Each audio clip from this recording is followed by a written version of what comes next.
Welcome to Onslow County Today. I'm your host, Lisa Whitman-Grice, and you can see we have been on the road again. We are here at Onslow County Senior Services, and we have a full show for you today.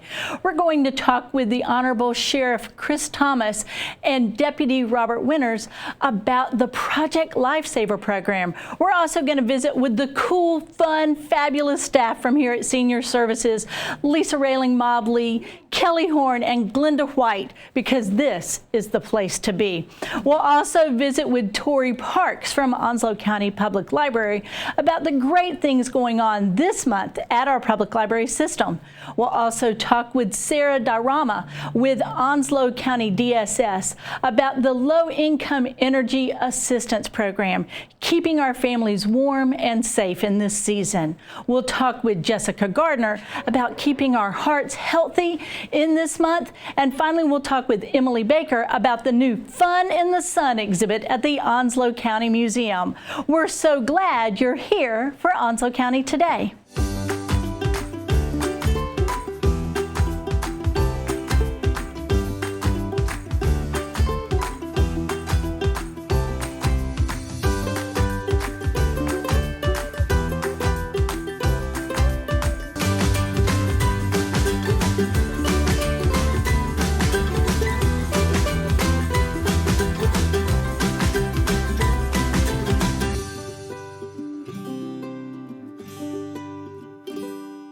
Welcome back to Onslow County Today, and joining us is the Honorable Chris Thomas, Sheriff of Onslow County. Sheriff, thank you for joining us today. Thanks for having me here. I appreciate it. Sheriff, you and I were talking off camera about how personal this project is, this Project Lifesaver, and I'd love for you to share with us what that is, and then we're going to talk a little bit about why it was so important for you to bring it to Onslow County. Okay. Well, Project Lifesaver is a tracking system for individuals who wander, basically. Folks that have Alzheimer, autism, that can disappear and might need help being located or help getting back home. That's basically what it is. It's a bracelet, and we can track individuals and help them get back home. You know, the idea of people with any kind of cognitive impairment who oftentimes can't really speak to how they're feeling, and the idea of just being inside creates such a level of anxiety and discomfort that they just want to, they need to sometimes just Well, sometimes it's the people who look after them. It's the family, it's the caretakers, caregivers for these individuals that wander, because sometimes those that wander, they don't know they've walked off. They have no idea. But there's a lot of families here that have autistic children, a lot of families here that have family members that have some type of dementia or some type of things of that nature, mental impairment that causes them to get in a situation like that.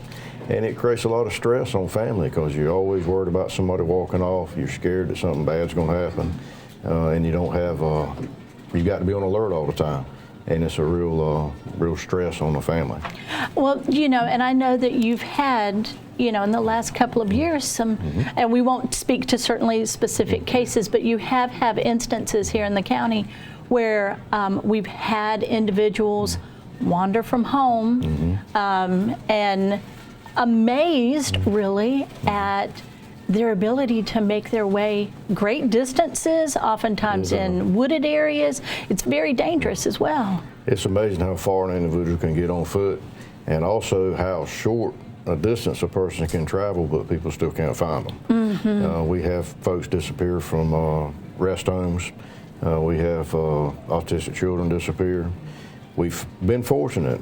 We have found most individuals in time. Our K-9 program has helped find individuals who walked away, have been gone for days, and it works really well. However, I had a call from a lady who has a family member that has autism, and where she came from, they had this program, and she started telling me about the program.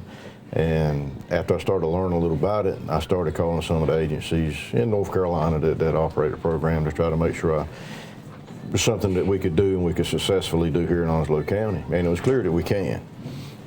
We've had one really recently, last year actually, that a young lady who had the mentality of a very young child, but she was a older teen, walked away.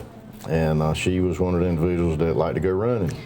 Oh my and gosh. when she left to go running, she ran in a straight line and ran way away from home, and it was 12, 14 hours before we were fortunate enough to find her. And we found her, brought her back home. We had the fire departments out, we had emergency services out, we had emergency management out, we had the sheriff's office out, the local police departments were out helping. So it took a lot of manpower to try to find her. And quite honestly, this system would have found her within less than a half hour, I'm sure. You know, again, you talk about the stress and the anxiety and those precious minutes, precious moments of finding someone, and the idea that your child or your grandmother, whomever, your family member, would be gone for 12, 14 hours. And as you say, you know, all those folks who were looking for her, the stress and the worry. It's a lot of stress. Could you imagine someone walking away last night, as cold as it was, and being lost in the woods? So time is always a factor. Time is always a factor. Now, a parent brought this idea to you. You did all the homework, said this is something we're interested in. This is a program that families enroll in, correct? Yes. Okay. Family can enroll in it. If you're financially able, we ask that you pay the startup fee, which is about $380. It's a one-time fee. It buys a one-year kit. Once the kit is purchased, then we replace the batteries. We be in the sheriff's office. We provide the tech support. We go by and replace the batteries. We do everything to keep the program running.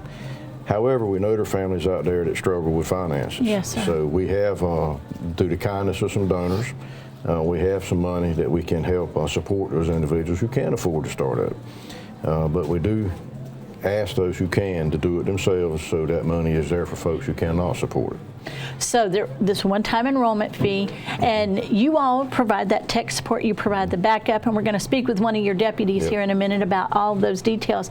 But you also are welcoming other municipal police departments to be your partner in this. We're not only welcoming them, we're going to encourage them. Okay. It's because when an individual disappears from one of our communities here, be it in a municipality or not, someone vanishes, all of us.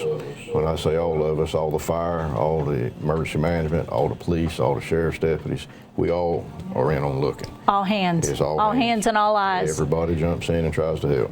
Well, Sheriff, I cannot wait to hear more about Project Lifesaver. I want to thank you as somebody who had a grandmother who was a wanderer, who we had to bring home quite often, how important this is to our community of all ages. And we're going to speak with your deputy, Robert Winters, about all of the details. But Sheriff, thank you for bringing this really important program to Onslow County. Well, thank you for helping me get the word out about it. Yes, sir. All right. Thank you. Welcome back to Onslow County Today, and joining us now is Deputy Robert Winters. Deputy Winters, thank you for being here. Thank you. How are you doing today? I'm well. You know, the sheriff gave us a great introduction to the importance of Project Lifesaver, but you're going to be our point person on this and explain to me what this is all about, explain to our viewers the technical, but also really the ease of something so sort of simple that's going to make such a difference in the lives of our community members. And so talk to me a little bit about how you came on board to be with Project Lifesaver and already the successes that you're seeing. So I was invited to take the course back in August of last year, and so ever since then I've been involved with it since day one. I've took the training, met with several family members who have had an interest in this, and just been on board ever since. And now I'm the lead individual for it, for our agency. Fantastic. To where at any time anybody can call me or get up with us and have me come out and speak with them, or try to have them help them understand this program and how helpful it could be for their family members. Well, the sheriff explained a little bit about this as a monitoring program, a simple bracelet or an anklet that is attached. That there's an enrollment program. But you actually brought one of the kits with you today, and this is one that families, when they enroll, get it for this complete project, the complete kit.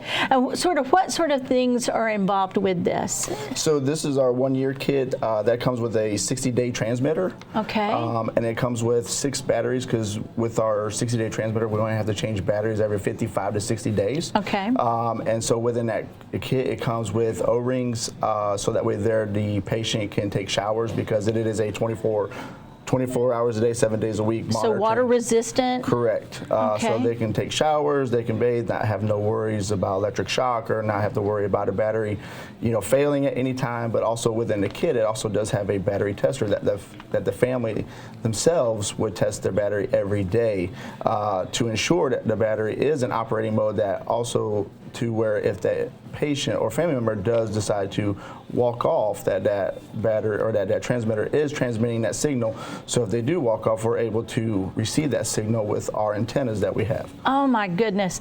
The idea that a family member would have lost a loved one who would have wandered off on a cold night.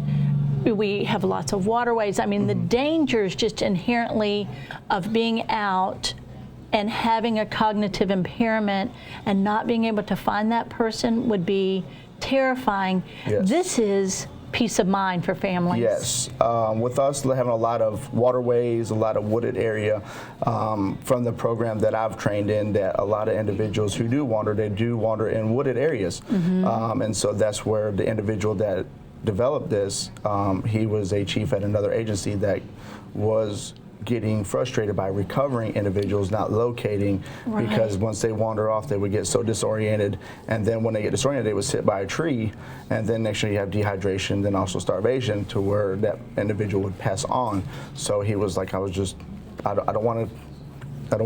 not want to recover individuals anymore. I want to locate them. So he developed this, and then brought them. Now we have it at our agency for the individuals of today, because we don't want to recover, we want to locate. To locate. Now, the sheriff mentioned the time frame on this. It may be 12 hours, 24 hours, a long time that individual could have gone missing, sometimes not even too far from home, but in those, as you said, wooded areas. Oftentimes small children will hide because they're scared, and then doubly scared when they hear loud noises. The time frame on this, Deputy Winters, if this is activated, can be as short as what time did you tell me earlier? So right now, Project Lifesaver has an average time of 30 minutes from the time that the first responder is notified to the time that the individual is located is 30 minutes. 30 minutes. 30 minutes. That is remarkable. Yes. I mean, that 30-minute time frame with anyone of any age, the idea that precious moments could be lost, and there you have half an hour. Yes. Half an hour.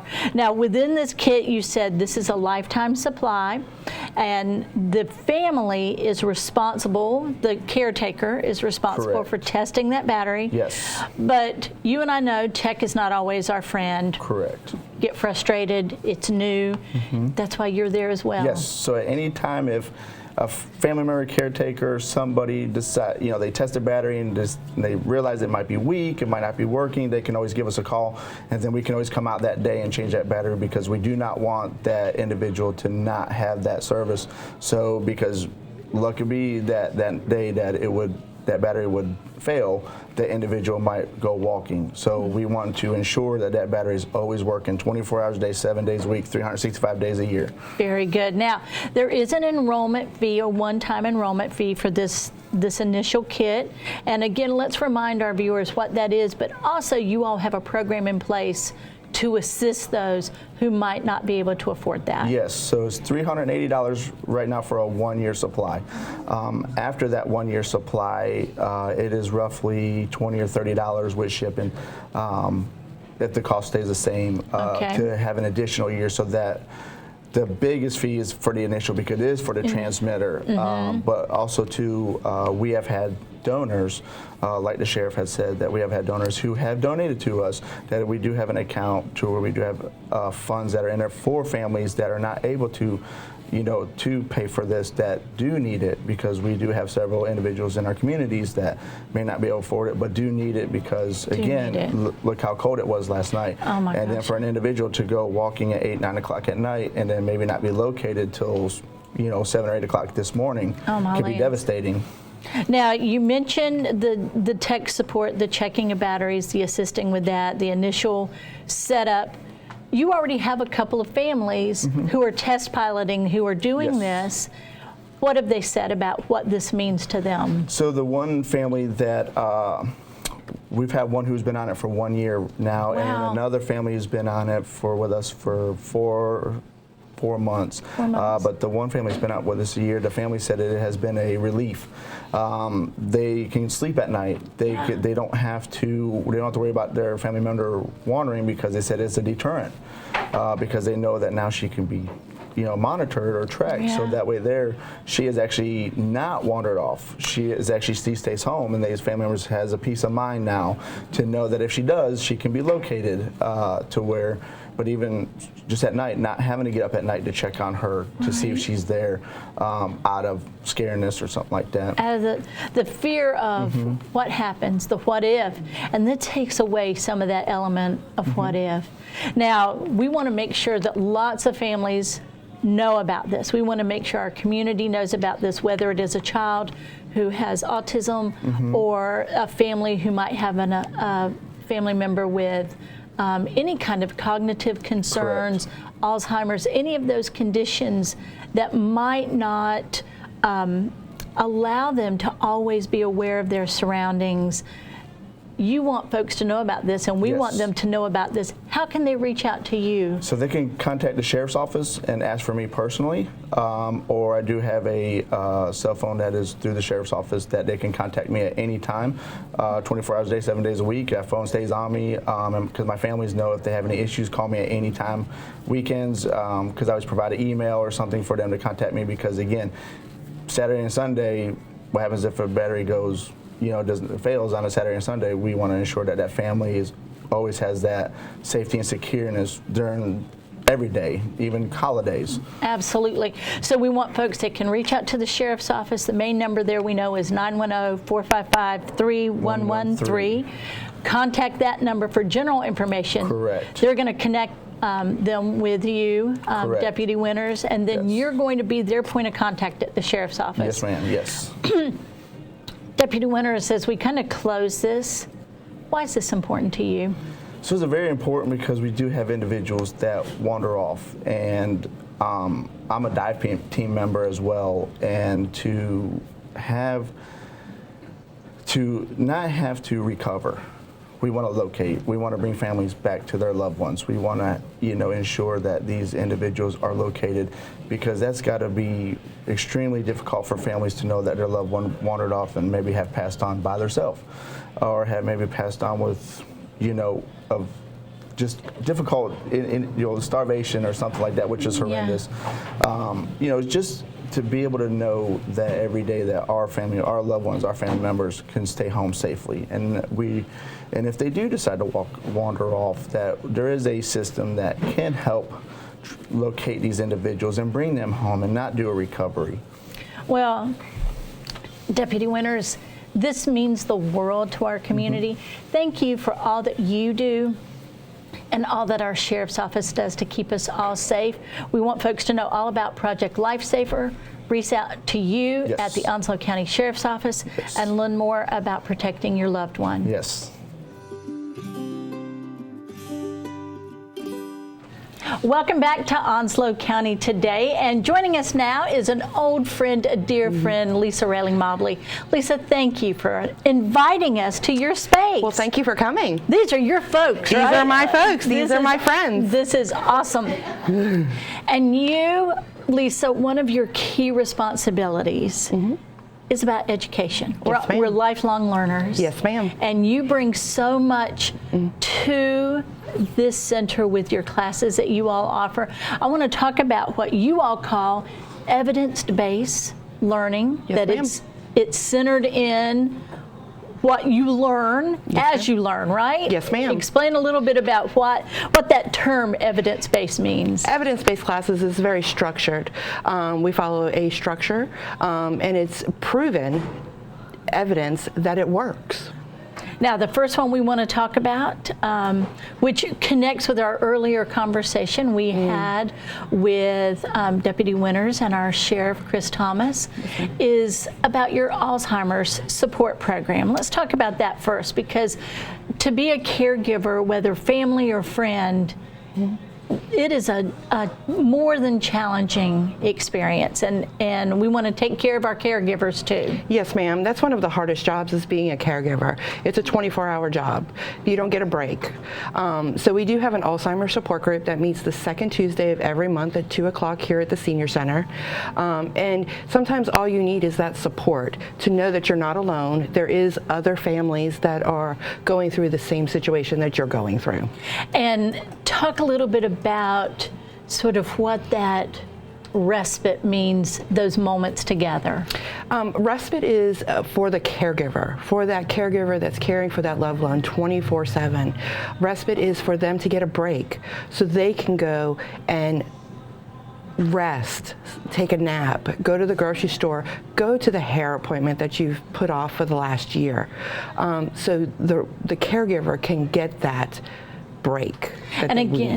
And again, let's remind folks that if you have a loved one, or a family member, a friend that you're helping care for who has Alzheimer's, remind us one more time when that support group is. The Alzheimer's support groups meets the second Tuesday of every month here at the Senior Center at 2 o'clock. Very good. Now, you also have a program for diabetes.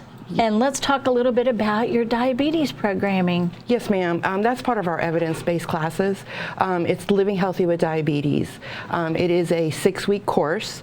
We usually meet every Monday for 6 weeks. You do have to sign up for that class. Okay. And it's education on how to deal with and live with a chronic condition of diabetes. Right, and that's just it. I mean, it is a chronic condition, but you can, not just with medication, but with lifestyle choices, exercise, diet, and you all help with that information, providing that support. Yes, ma'am. Just like you said, it is a lifestyle change. So we teach you how to change your habits, eat properly, portion control, how to manage your blood sugars, how to check your blood sugars. And it is, once again, it's a support to know that you're not alone. Now, we know that your early class for 2024 has already begun. You started that back in January. Is this a program that you can jump in the middle, or do you need to wait till the next session? You need to wait till the next session. We want you to attend all 6 classes so you can get all of the information. Okay, very good. Now, another program that we talk a lot about is because we talk about how oftentimes falling is an indicator of perhaps a more serious condition or of something we should be even more concerned about. So you teach a great class called A Matter of Balance. Talk a little bit about this class. Yes, ma'am. A Matter of Balance teaches us, 1, how to fall gracefully, and 2, on how to get up from a fall, how to make your home safe, how to have that contact information readily available for our Onslow County EMS and our first responders. So if you do fall, who do they contact? Who do they get a hold of? And it's an 8-week course. We usually meet every Wednesday for 8 weeks. All right. And it's teaching people on how to fall gracefully. You know, because as somebody who has taken a spill or two, that's really pivotal, because we're talking about broken bones, potential head injury. So how to fall. Correct. If you know it's happening. And in the wintertime, we're concerned because there's ice, but also just a shoe in the middle of the floor that I forgot was there. Correct. Or a pet. A lot of times pets, animals, we trip over our animals. We trip over water on the floor, just basic things. Falling is not just for the aging population. All of us have falls. So it's teaching us what to do when we do fall. And we do moderate exercises in that class, and all it is doing is strengthening our muscles. So if we do fall, to protect ourselves. I've even heard that one of the monitors for well health is if you're sitting on the floor and how important it is to sit on the floor, but also your ability to get up. Correct. Okay. To get up. Getting up is the problem. Getting up is the problem. Getting up is the challenge. Yes, ma'am. Now, we also want to talk about your Parkinson's class. Many of us, have been affected by a loved one, a friend, a family member with Parkinson's, and you all have a special support group for that as well. We do. We have our Parkinson's support group, which is growing. It's very large. We have about 15 active members right now that are coming to the support group. We meet on the third Wednesday of every month at 12 o'clock, and it's a wonderful group of people. And Parkinson's is growing. People don't realize that they even have Parkinson's. And being in a military town, Parkinson's is rampant right now. Something that you see quite a bit. Yes, ma'am. But also there's all kinds of new research and programming every day. So again, that idea of support for one another and the potential. Yes, ma'am. Now, we've talked about some very serious health matters. Yes, ma'am. And I've known you a very long time, Lisa, and you do things with such compassion and love, but you also bring some fun to the table. We do. And you all do, I don't know if you invented it, I don't know where this came from, but what is bingo size? And you can tell my friends here at the Senior Center, they love bingo size. Bingo size is we meet Tuesdays and Thursdays at 10:15. We meet for an hour and we do bingo, trivia, and exercise. And we play amazing music and we win beautiful prizes and we have a great time. We dance, we have fun, we laugh, and we generally have about anywhere between 45 to 50 seniors that participate in bingo size. My gosh, that is so cool. So bingo size, trivia, bingo, exercise and dance. Exercise all in one. All in one, that thing that keeps us vibrant. Yes, ma'am. Lisa, so many of your classes are about quality of life. Correct. That we may have a loved one with Alzheimer's. We ourselves may be dealing with Parkinson's or another chronic disorder. Yes, ma'am. But that doesn't mean we just sit at home. No, our goal here at the Senior Center is we want to keep people active. We want to keep our seniors active, moving, keeping them educated, keeping their minds going. We want them to have fun here at the Senior Center and learn something while they're here.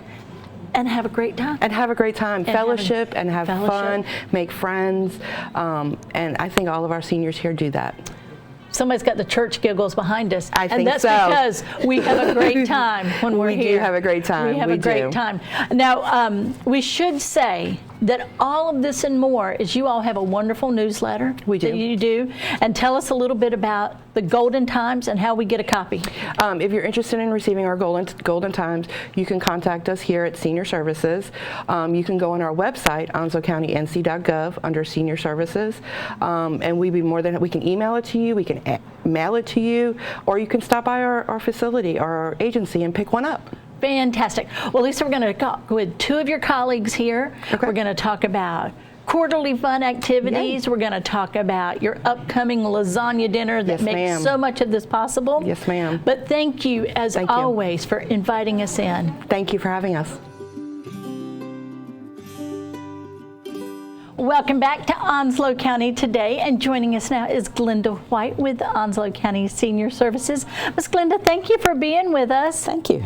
Now, we talked with your colleague Lisa Mobley a little bit earlier, and we talked about the fun that goes on. And it's my understanding you are the queen of fun. I try to be. You try to be. You are responsible for putting together these really great quarterly activities that go on here at the center. Tell us a little bit about some previous events that that you all have done. Okay, Lisa, we've had some seniors that came to us wanting some after-hours fun, so we were given permission to start a quarterly senior dance. Okay. And this, we've had 7 so far. We've had a luau, a hillbilly hoedown, a sock hop, Christmas, Valentine's, Halloween. I think one of our most popular ones has been our senior prom. Oh, how We had a neat. wonderful attendance for that. And our upcoming one is coming up soon.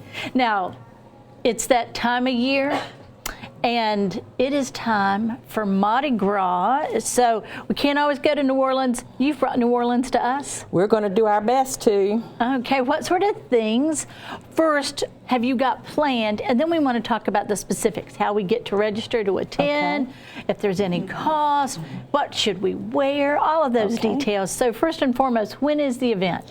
February the 9th, which is a Okay. Friday evening, Okay, so Friday night, what time? from 5:30 to 8. All righty, 5:30 to 8, February 9th, Friday night. And this is a Mardi Gras theme. So what are you encouraging participants to do, wear? Well, you're welcome to wear anything you would like. We will be having a DJ that night. Okay. We will be having a light dinner. Okay. Hopefully in the Mardi Gras theme. All right, a little etouffee, a little gumbo maybe? Yes, and All we're right. going to probably have some necklaces and some masks and just some Mardi Gras decorations. So blow it all out before you know the quiet season begins. So Mardi Gras, Fat Tuesday, big party time, beads, mask, great food.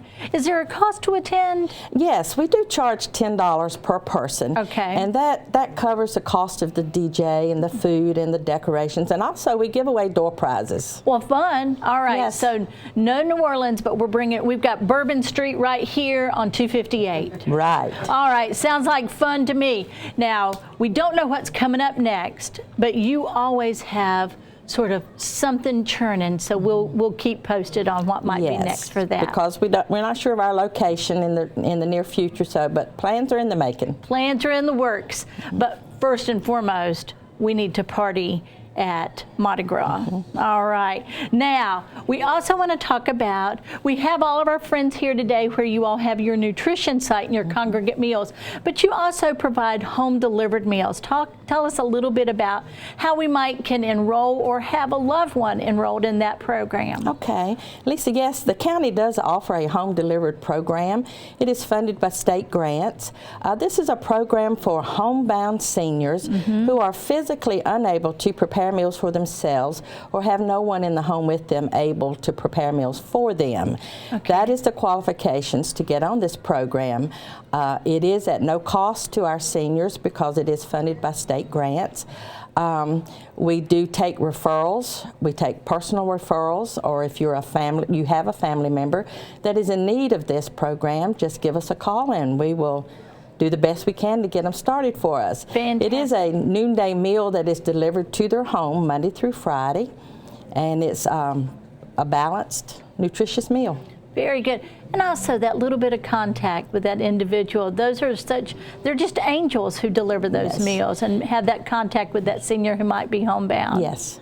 Well, very good. Well, Glenda, we're going to let you go and bring on your colleague, Kelly Horne. But I believe they say in New Orleans, let the good times roll.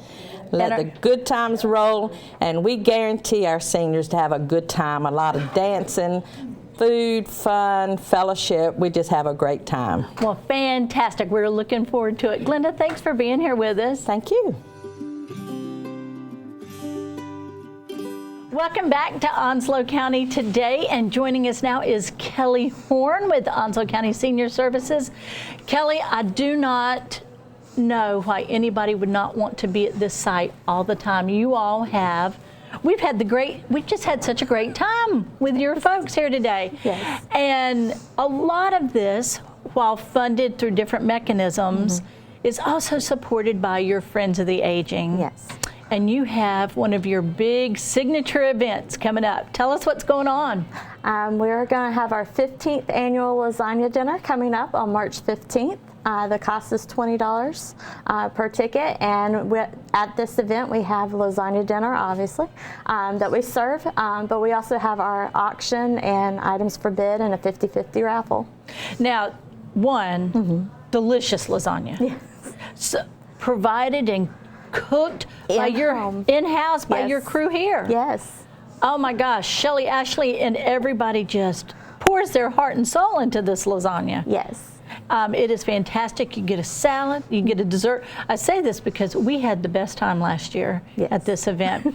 But I'm sorry, that auction gets a little cutthroat. It can, yes. We have some really good items. We go to the different local businesses and ask for donations. We already have been given by one of our board members, Miss Heidi Bauer. She's already donated 4 Kate Spade purses that will be at the event. Oh my gosh. Yes, with tags, brand new. So we're very excited about that. The crowd's a little excited about I know. That's awesome. Now, what I saw that got a little bit, it was tough, was you have some cakes that people bake. Yes. Oh my gosh. We do try to get one from Mike's Farm. I think last year I dropped the ball a little bit on that, but we've got somebody new who's going to help us with our cake auction, grabbing our cakes for us and everything this year. We have local bakers who also donate that, so yes. Beautiful, delicious. Yes. And then as you said, there's a 50-50 drawing as well. Yep. And the energy in the room is just fantastic. It is, and this year we're actually trying to bring something new. We're actually looking at possibly having our DJ that does the dances, possibly might be DJing the event. So. Awesome. So music, fun, fellowship, and fantastic food. Yes. Now, we know that tickets also, I mean, it was sold out. Yes. And people also get food to go, I understand? We do every once in a while have extra lasagna dinner, the plates of lasagna, the actual pans, and if we end up having extra made, then sometimes those are sold. Those are sold as well. Yep. But the room was packed. Yeah. So we need to go ahead and start getting our tickets. How can we get our tickets to this year's Lasagna Dinner? We actually, you can either call our main number, 910-455-2747. You can contact Lisa Smart, and for our local businesses who might want to donate an item for our auction, same number, it's 910-989-3022. Like, it just goes without saying, this is delicious food, great fellowship. Oftentimes you have people who buy whole tables out, right? You have people who reserve whole tables. We already have one whole table sold, and then that's not even a sponsorship table. We've already got, I believe, 2 sponsorship tables sold too. Fantastic. Yes.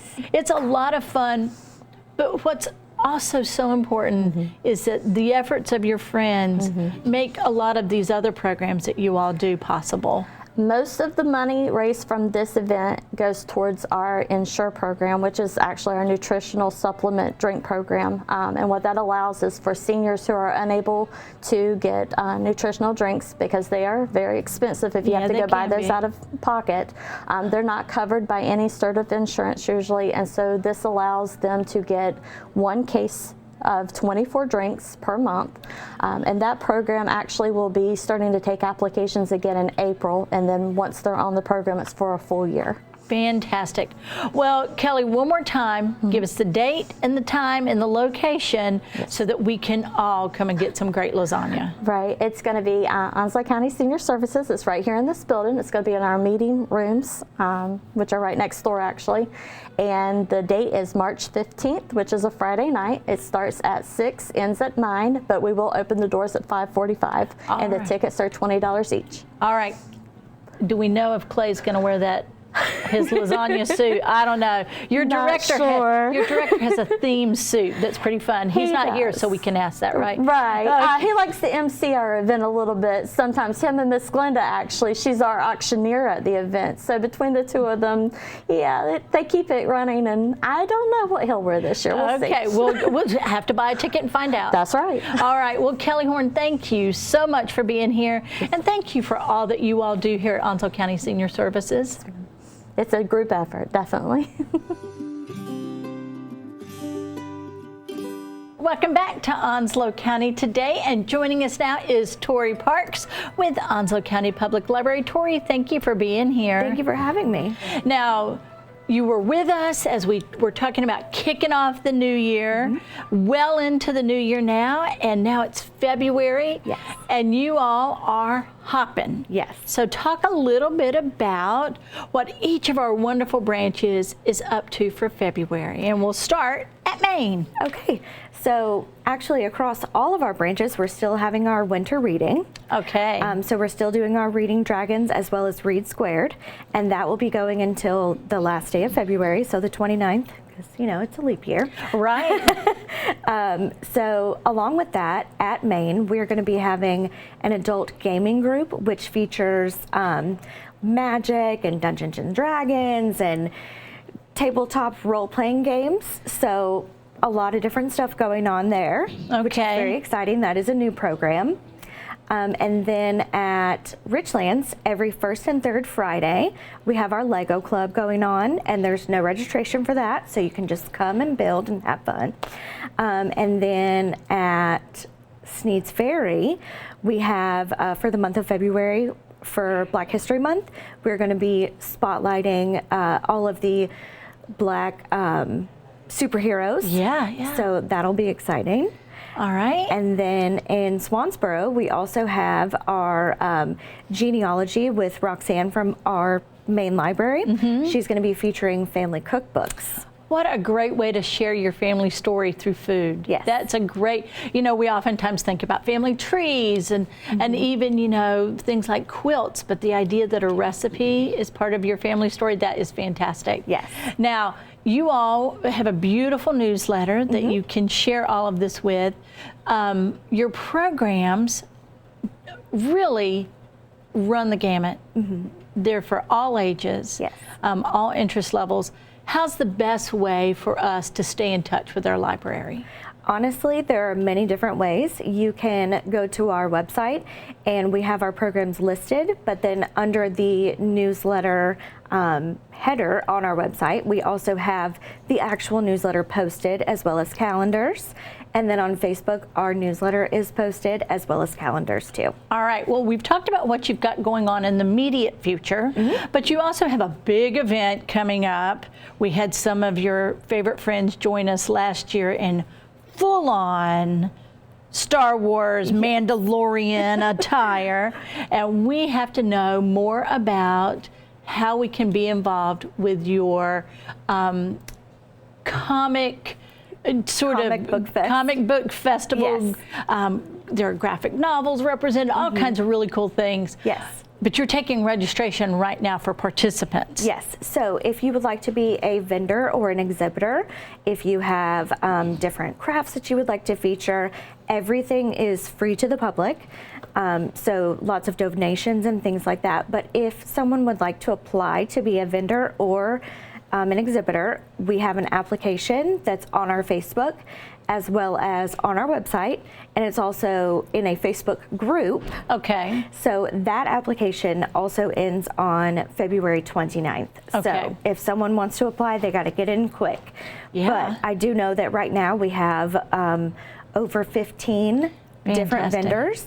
So we're super excited, and that event will be held in May. All right. And again, everything is free to the public, so we're excited to offer lots of different things. Super. So if you want to participate as a vendor, need to go ahead and get that registration in. Yes. And then we're going to have more details coming up a little bit later on in the spring about that really fun, engaging event, which is just fantastic. Yes. All right. So got our big events going on at all branches. We've got cookbook in Swansboro with our genealogy. Yes. We've got Lego days. We've got Black superheroes. All of these fantastic things going on at all of our libraries. We're going to interface with you through social media. Check out your newsletter. And you know the best way I found? Just walk in the door of my branch, right? Yes. Just walk in the door. Yes, just walk in the door and you will see newsletters and calendars and posters and all kinds of fun things. I think that the one thing we always want to share with folks about our contemporary modern libraries is sometimes we're playing Legos in the middle of the floor. Yes. Right? Our libraries are not No, libraries. They're not. They're alive and engaged. Yes. One more time, let's send folks to your website to get them started. Yes. So if you go to onslowcountync.gov and then you click on the library branch page, you can find all of our information there, either under calendar or newsletter. Fantastic. Tory, it is always a joy having you visit with us. We are wishing you a very fun rest of the winter. And like you said, we get a whole extra day this month. Yes, we do. All right. Well, thank you as always, Tory. Thank you for having me. Welcome back to Onslow County Today, and joining us is Sarah DiRoma from Onslow County Department of Social Services. Sarah, thank you for being here. Thank you for having me. Now, we are here to talk about a very special program offered by through the Department of Social Services, and that is your LIEAP program, but you have to tell us what that acronym stands for. LIEAP stands for Low Income Energy Assistance Program. All right, and this is a program that you all have offered for many years. Explain to us what its goal is. The goal is to help citizens with their energy bill during the cold months. So right now we're accepting applications until the end of March. It's a credit on their account. It doesn't relieve a crisis, but it's a credit for their account. Okay. Now, does this provide for different types of energy assistance, whether you have gas or Yes. oil or electric? Yes, it does for their heating expense. So we Okay. have gas, electric, other propanes, things like that. Okay. And how do I, if I feel like my family would be eligible, and we'll talk about the eligibility, how do I apply? How do I even get enrolled in the program? Okay. They can apply online through the NC Fast ePass portal. Okay. They can apply very easily through there. You can also apply in person, drop off an application. You can actually also call the agency and we can do a telephonic application with a client. Okay, now let's talk a little bit about the actual eligibility component. Do I already need to be enrolled in some type of benefits program through DSS, or is this separate and beyond? It's separate, so that's a great question. You do not have to receive benefits currently. Okay. You can apply at any time if you feel as though you may be eligible meeting the income limits, and you can apply that way. All right, so you mentioned income limits, and that varies per household, I understand. Yes. Okay, so when I call, you all can give me those specific details? Yes, we can give you that information, and we also have it on our website. All right, so there's eligibility requirement, but I don't already need to be receiving benefits. Correct. And this is a program to really make sure that families aren't cold. Correct. I mean, when we think at the nuts and bolts of this, is that we have extreme temperatures here in the wintertime. It's difficult to predict. Rough. It's, it can be 15, it can be 70 within the same week, but we want to be prepared for the inevitability. This is still wintertime. This is still wintertime. Have you talked with families who've received LIEAP in the past and what a difference it makes for them? Yes, we have, and that most families that have received before, they come back every year if they're still eligible with the income limits, and they know exactly what to bring when it comes to eligibility. So Okay, yes. so when I call, you're going to let me know if I need to have any type of support documentation, like copies of my utility bills, things of that nature? Yes, utility bills, we may need your income for the month prior. Okay. And if we need anything else from you, we'll request it from you. All right, now you mentioned that the program applications close out in March, Yes. but that also is based on the availability of funding. Correct. So we accept applications till the end of March, but if the funding ends before then, we would be unable to approve the application. Okay, so we need to make sure we go ahead and reach out to Yes. you all, give you a call, and give us the main number there at the Department of Social Services that will help us get started. Okay, it is 910-455-4145. All right, and one of those awesome public information assistants who grab the phones there. Yes. When that phone's ringing off the hook, these are the great folks who help us out. Yes, and they'll send you directly to someone who can take that application. Well, Sarah, thank you for telling us about this wonderful program, this low-income energy assistance program, helping our families not only stay warm, but stay safe. All right. Thank you. Thank you for having me. Welcome back to Onslow County Today, and joining us now is Jessica Gardner with Onslow County Cooperative Extension. Jessica, thank you for being here. Thank you, Lisa. It's great to be here. Now, we think about cooperative extension, and the idea is that you are improving our quality of life. Exactly. And that can be in so many different forms. And you really have brought with us a perfect program for February, and that is 10 tips for a healthy heart. And we want to kind of dig into this because these are all fundamental things that we can do. And I want you to tell us a little bit about the programs, but also how this connects to the mission of Cooperative Extension. Absolutely. Thank you. So we are education, and we improve the lives of everyone in North Carolina through education. And February just happens to be Heart Health Month. So we have 10 tips today to improve your heart health. So let's dig in. Let's jump in. Okay. Jump in because that's key to what we're doing. Yes. And the first is about exercise and just sort of our daily lives. Absolutely. So we need to strengthen our heart through cardiovascular exercise, or any exercise really. So it's recommended to get 150 minutes of physical activity a week. Okay. Which sounds daunting because that sounds like a lot. 150 minutes, yeah. If you do it all in one time, but it's throughout the whole week. So if you're doing 30 minutes a week or 30 minutes a day, 5 days a week, it's a little more manageable. We just want to get our heart pumping blood and getting stronger that way. And you know, what a great site where we are today, because this place is all about staying busy. It is. Staying active. So 150 minutes a week can be 30 minutes a day, 5 days a week, or stretch it out. Or 15 minutes a couple days and 30 minutes a couple days, whatever works for your schedule and your lifestyle. But just keep it moving, keep it pumping. Yes. All righty. Then the next certainly is making sure that the food choices we're making are heart healthy. Yeah. So hopefully you've heard Eat the Rainbow. Yes. We want to choose fruits and vegetables into our diet. It's recommended 5 servings a day. Okay. Yes. So that sounds like a lot as well, but if you incorporate that into each meal and a couple snacks, and sometimes you have more than 1 serving with a meal, so it's not as daunting as it sounds. So it's not just broccoli though, right? Absolutely not. I mean, I love broccoli, but they're not, you know, there's some broccoli haters out there. Absolutely. I love broccoli and Brussels sprouts. Okay. Fruit juice counts as a serving of fruit.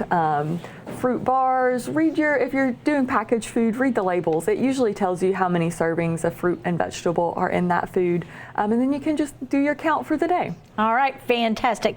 And then, you know, bread, pasta, oatmeal. We want to do at least half of the bread choices or grain choices we make whole grains. Okay. Because they are a good source of fiber. They have antioxidants. It's a really nutrient-dense food to add into our diet. My kids always called that sticks and twigs bread. Sticks and twigs bread. So get that grain in there, those whole grains. All right. So if you don't like sticks and twigs bread, maybe oatmeal. That's a good whole grain option. Fantastic. Yeah. All righty. And then meats.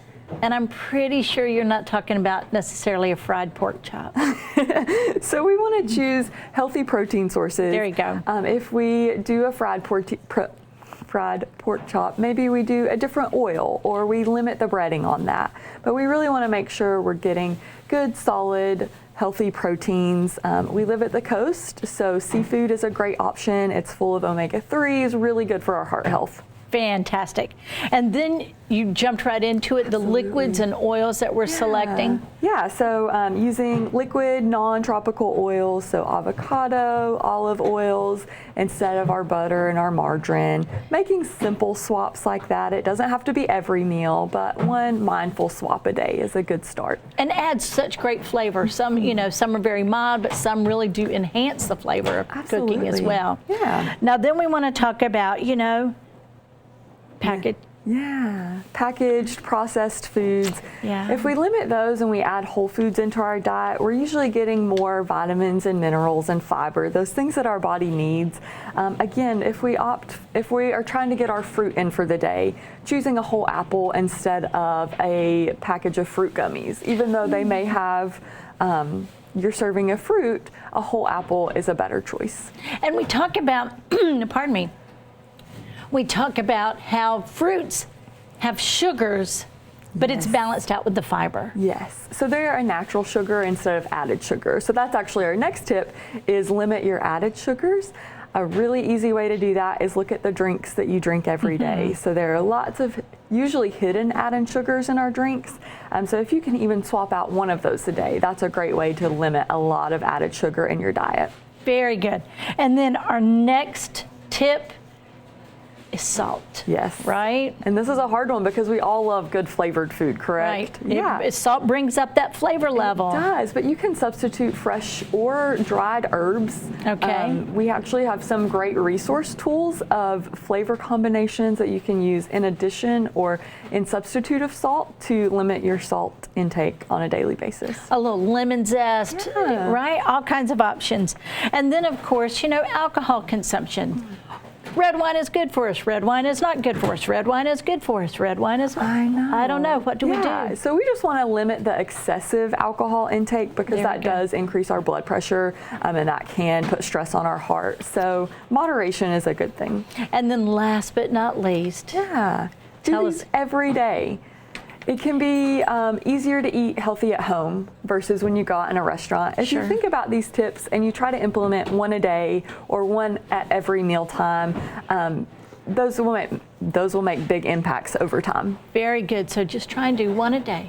Every day. Yeah. That, what is it, the add-on or layered effect. Instead of feeling like you're deprived, add something cool in. Yeah, small changes make a big impact over time. Now again, we want to connect this back to the story of Cooperative Extension. Absolutely. And this really begins with you all, even with your 4-Hers, from the youngest to the folks who come for your ECA clubs. Yes. So we'll be posting this on our website too. So if you forget these tips, Cooperative Extension, Onslow County, that will all be posted right there for you. But yeah, we try to incorporate each of these things into all of our groups and clubs that we meet with. Fantastic. Jessica, it is always a joy talking with you. Thank you for bringing us all these tips because February is the perfect time to be thinking about our heart. Absolutely. Thank you, Jessica. Thank you, Lisa.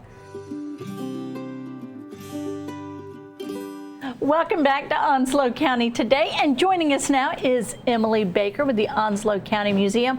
Emily, thanks for being here today. Thank you for having me. I'm excited. So this month, the museum is opening a new exhibit. Yes. And I want to know all about it and get you to share that with our viewers. So first and foremost, what is the exhibit? So the exhibit is titled Fun in the Sun, and that is all about the beach in Onslow County. You know, it's been a little bit cold. It has been. And the thought of going to the beach is a little bit challenging, but also we're already thinking about the beach. Yes. So tell us what all about Fun in the Sun is all about. So this Fun in the Sun beach exhibit is all about why do people go to the beach? When did that happen and why?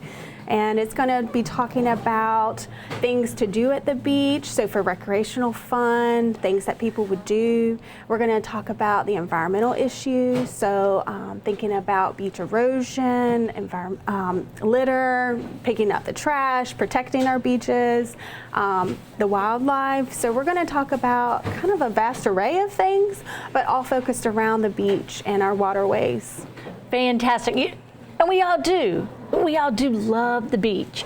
Maybe we're not out there surfing, but we're still enjoying it. Still enjoying, yeah. Now, you have begun collecting and amassing a variety of really fun and cool artifacts. And I see you brought one with you today. What did you bring with us? So this is from the museum's permanent collection. This is don't know if I can show it, but it's a beautiful little baby swimsuit. Oh my gosh. From the 30s, late 20s, early 30s. And this was donated to the museum, and we're going to exhibit it for the beach. So we've got a couple other swimsuits throughout the different eras, so we're trying to kind of have a good representation of all of that. So not just swimwear, but it could be shoes, it could be apparel, so t-shirts, surfboards. We've collected a couple of surfboards, which is exciting. Photographs, it could be people's memories about going to the beach. Anything that folks would like to share with us for the exhibit, we would love to be able to show other visitors. You know, I think that that's one of the things, and you and I have talked about this in the past, is in the community we tend to think of historical items as just old, rusty wood, you know. Yes. Who would have ever thought that we'd be collecting a surfboard? Right. But it helps tell the story. Now, you've also got a couple of other special featured topics in the exhibit. Tell us about some of the other things that you're exploring, like Operation Bumblebee. Yes, so we're going to briefly talk about the tower. So what are these towers that people may see on the beach, and what were they used for? We're also going to talk about the sound, so beach music. Oh, cool. Surf music, even the language, and some of these slang words and kind of where they came from and why do we use them. Right, dude? Yeah. Dude, right on. That is, so the idea, this exhibit is a historical exhibit, but it really is a fun exhibit. It is, yes. You know, in your serious life of historical research, how's it felt to do something a little bit lighter?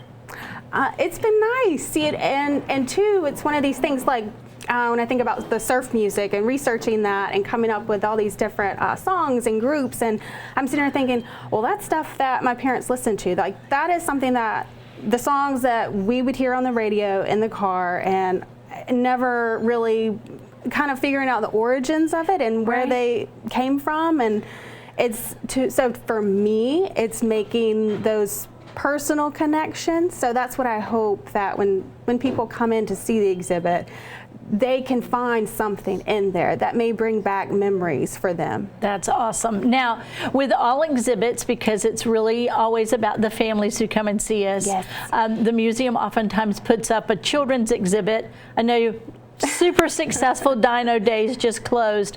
What are you going to feature for kids and fun in the sun? Yeah, so we haven't forgotten our young visitors. We have constructed a big, it is pretty massive, sand castle for the kids to actually go in and play. We've also are going to bring out some puppets that are all related to the beach, other beach toys. We're going to have some coloring and activity sheets, so things for kids to also do. So while maybe the adults can get some good information, the kids can still be in the space, they can still be playing and still interacting with it, maybe just on a more kid-friendly level. Fantastic. Now, when does the exhibit open? What can we look forward to? So we're going to open it Saturday, February 10th. We open at 10 a.m. and we close at 4. That's our first day that it will be open. But we're going to have it open through the middle of June. So there's plenty of time to come and see it. All right. And any kind of special programming and activities associated? So our educator, Mary Downing, she's going to be doing some Family Fun Fridays. I think every second Friday in the month of each month, she'll be doing a activity or a craft that is somehow related to the beach exhibit. Fantastic. Emily, it is always a joy to just get to sit and visit with you about what you're doing sort of every day, but also what a great invitation to our public to come and then celebrate some fun in the sun. Folks want to know more about us. What's the best way to find out? Best way, you can follow us on social media on our Facebook or Instagram page, just Onslow County Museum, North Carolina. If they want, they can even search just Onslow County Museum, and we are the first. We're the first little tag that pops up. So they click on that, they find all of our admission hours, any other kind of information about us. Those are the best ways. Well, thank you. We're going to let you get back to the museum, but thanks for coming out and joining us today. Yes, ma'am. Thank you for having me. As always, we want to thank you for joining us for Onslow County Today, and a very special thank you to our friends here at Senior Services, all of our friends here at Senior Services who welcomed us into their space. We also want to thank our guests, the Honorable Sheriff Chris Thomas and Deputy Robert Winters, for telling us about Project Lifesaver. To the great crew, Lisa Mobley, Glenda White, and Kelly Horne, for telling us about the great things going on here at Senior Services. To Tory Parks from the Onslow County Public Library, because there's always something going on at our libraries.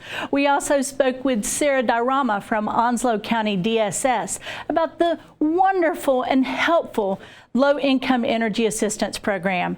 Jessica Gardner for keeping our hearts healthy and safe from Cooperative Extension, and Emily Baker. You know, it's February.